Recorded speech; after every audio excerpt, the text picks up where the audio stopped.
बिस्मिल्लाहिर्रहमानिर्रहीम। मेरी अभी अरशद भाई के घर भी बात हुई है, फैमिली से, भाभी से भी बात हुई है और जो बाकी सोर्सेज हैं उनसे भी बात हुई है। तो मैं कंफर्म कर देता हूँ कि वो यहाँ नहीं थे, लंदन में भी नहीं थे, वो अफ्रीका में थे और वो शहीद हो गए हैं। ये बिल्कुल अब कंफर्म है ख़बर।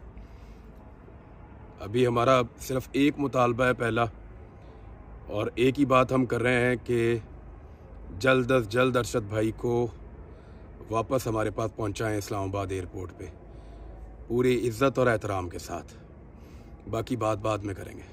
एक बार फिर नंबर 1 बोल न्यूज ने एक बार फिर सारे रिकॉर्ड तोड़ दिए। 8 दिन के अंदर अंदर लॉन्ग मार्च का ऐलान हो जाएगा। इलेक्शन पे तवज्जो करते और इसके बाद जो है हम इसको निपटेंगे। बोल का प्रोग्राम नेशनल डिबेट 11 बजे की स्लॉट में सबसे ज्यादा देखा गया। बंद गली में तो नहीं फंस गया है कि फाइनल कॉल की अनाउंसमेंट ही नहीं होके दे रही। वो बंद गली पहुंचते पहुंचते वजीर आज़म की कुर्सी तक पहुंच गए। 68% सार्फिन ने सिर्फ बोल देखने का इंतखाब किया क्योंकि बोल है नंबर 1।